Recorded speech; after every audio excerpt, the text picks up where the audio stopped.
thank you all for being here. Since we're telling stories, when I was 37 years old, I wasn't standing up and saying I'm a philanthropist. I was standing up and saying, my name is Bob Hopkins, I'm an alcoholic. And that's true. This year, I celebrate 30 years without a drink, which is a long time. Right. And I'm so grateful for that because it got me into doing this. I became a volunteer for the National Council on Alcoholism when I was in 1980, and I did such a good job. I got the Volunteer of the Year award from the National Council on Alcoholism, and then they offered me a job as the fundraising person for the National Council on Alcoholism, and that started me out into this word philanthropy, which I had never heard of before. In fact, I didn't know what a director of development was either. So for the last 30 years, I have been working in this field doing different things. But from alcoholism, it went to coming to Dallas to raise money for the Shelton School for children with learning differences, dyslexia and attention deficit disorder. Then from that, it went to raising money for the Texas Neurofibromatosis Foundation, a terrible disease that causes tumors all over the body. And for those of you who've ever raised money, I got tired of it after a while and didn't want to do that anymore. But I wanted to stay in the word philanthropy, and I wanted to stay involved in this topic. And also, I was tired of teaching adults how to be board members of nonprofit organizations and how to be fiscally responsible. Because, you know, we don't teach people how to raise money. We tell people to give it, but if you don't have askers, nobody really ever gives.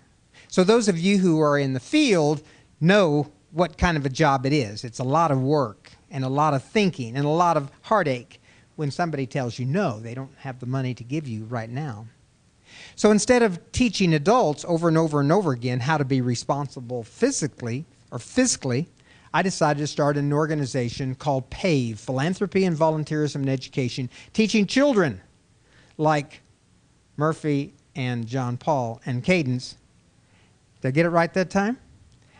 Okay. How to be community servants and how to get involved in giving so that when they get to be adults, they sit on boards of directors, they already know how to do it. And so that's what started about 15 years ago, the same time that I started this magazine called Philanthropy World. Now, the reason I started this magazine was this is the way I stayed in the word philanthropy, because one of the joys that I got in working with nonprofit organizations was thanking people for what they did. I got goosebumps when people would come to the microphone and say, you know, it's just such a joy to be able to give. I get so much more out of giving than actually giving. And so therefore the magazine became a huge success because you know what? People like to be thanked. They like to be appreciated. They like to be told that they are appreciated and that the program wouldn't continue without their help. So I've done this for 13 years and last year retired, and now I'm teaching communications and philanthropy at Eastfield College and Collin College. Now, the PAVE program, what has it done and what do I think it does? What I have learned in Dallas and DISD schools specifically is that a huge majority of those kids there are going to be in prison. I mean, do you know that 40% of Hispanic ninth graders drop out of school? Do you know how many kids are actually involved in drugs and alcohol at a very young age? Because of the fact they lack a big ingredient that I have learned can be solved with community service, and that is self-esteem. Our kids have low self-esteem in this country.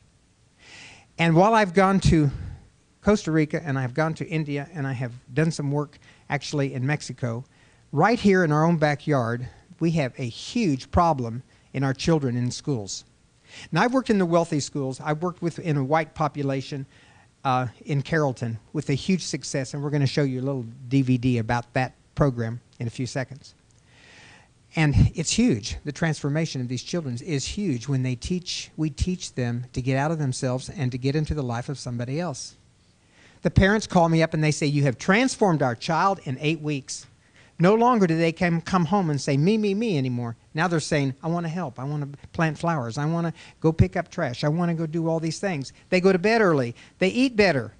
They're happier kids. Their academics are better because their self-esteem is better because they're out of themselves and they get involved in somebody else. And you know what? I didn't know that when I started that.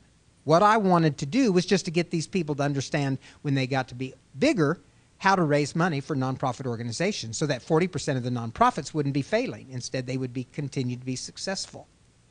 Instead, what I learned was we're transforming our children. We're transforming those kids. And we've seen it over and over and over again.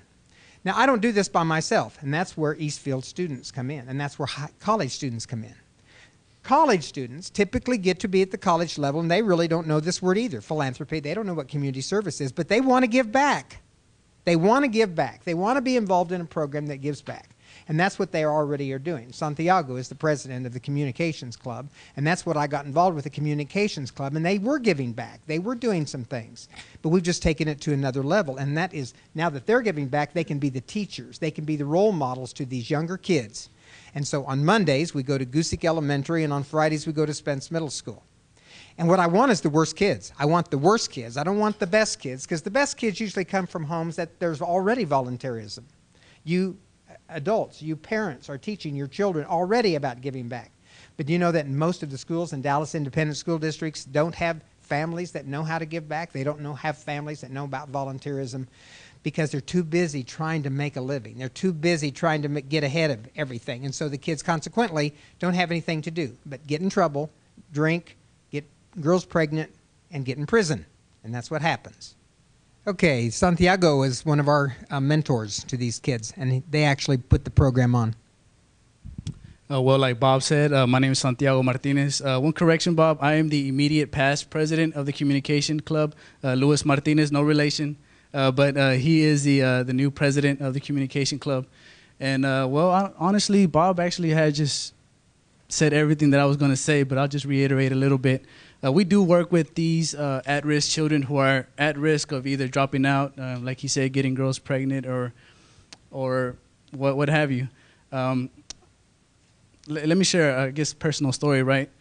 In middle school, I did not have the opportunity to have somebody come alongside me and mentor me. I had a really rough start in my middle school. I got involved in things that I shouldn't have. And this program, if it would have been active then, it would have really prohibited a lot of things that I actually went through, which included some drug use, some alcohol use, and stuff of that nature. And once again, like he said, I mean, that's really rapid here in Dallas, 40% of Hispanics.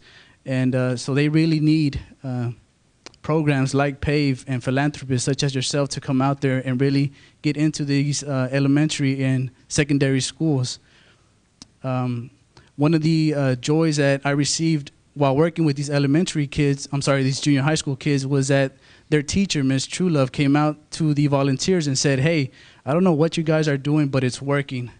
And she had mentioned how these kids were belligerent and not really encouraged to do their homework or whatnot. And then a couple months later, they changed their paradigm to actually being respectful and actually wanting to do their homework. So it was a great transformation with some of these kids.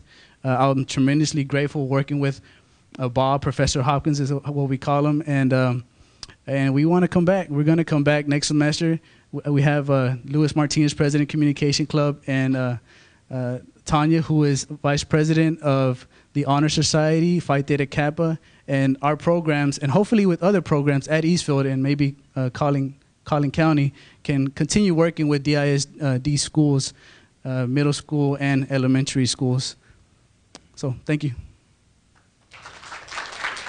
Anyway, thank you all, and I appreciate you all being here. And you were amazing, John, and you were great, Mark. We really appreciate your stories around the world. But Dallas needs you too, the rest of you. Thanks.